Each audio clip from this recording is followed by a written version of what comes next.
It's been a pretty great day all across the Central Coast. Here's a live look outside right now up at Cambria. Gorgeous conditions, a little bit more cloud cover still pushing through. That's actually part of a larger system that is impacting us at this point, but on the whole, things are looking really great. Here's a few of those current conditions across the region.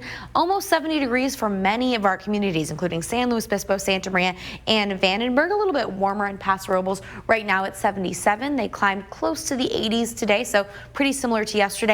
But what I see when I look at these conditions, the trickier part is these winds. It's gusty across pretty much all of our communities, and that's going to continue for the next couple of days as well as a broad trough of low pressure continues to push through.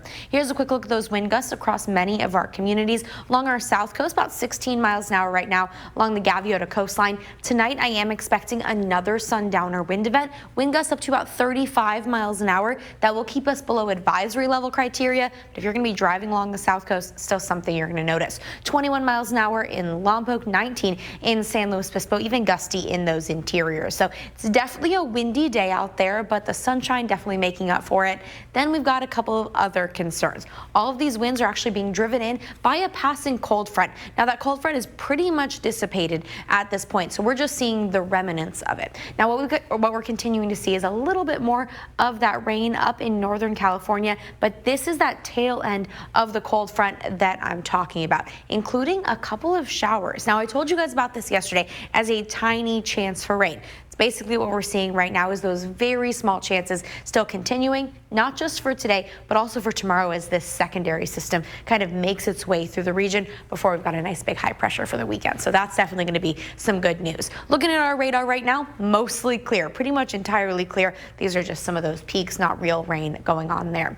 Now up in northern SoCal County, you can see a couple of scattered showers popping up on the radar.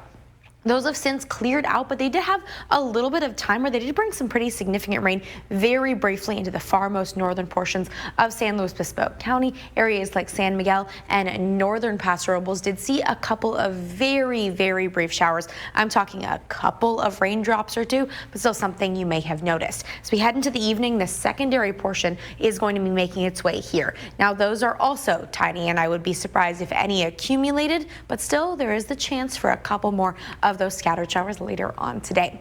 Tomorrow, it's going to be pretty comfortable. 75 degrees for your Friday up in Paso Robles. A little bit cooler for many of our coastal valleys, though. 68 in San Luis Obispo, Santa Maria, and Lompoc. 77 in Santa Barbara. That cooler pattern brought in by that cold front, it's going to be most pronounced by our beaches. Only 59 degrees in Cayuga, 75 in San Miguel, 69 degrees in Avila Beach, so still pretty comfortable there. Arroyo Grande at 65, 63 degrees in Los Osos, 72 up in Shandon, and along our south coast, Goleta at 73, 71 degrees in the Coyama Valley. As we head into the weekend, it's going to be looking pretty great. We're talking 60s by our beaches, 70s in our coastal valleys, even an 80 or 2 in those interiors, but a lot more sunshine is expected than we've been seeing recently, so good news there. Next week, though, we're going to be seeing a little bit more of a warm-up, continuing to see those temperatures moving back into the 80s, 70s in San Luis Obispo, Santa Maria, and Santa Barbara, with another tiny chance for rain late next week that I'm keeping a close eye on. But on the whole, things are looking good for the forecast.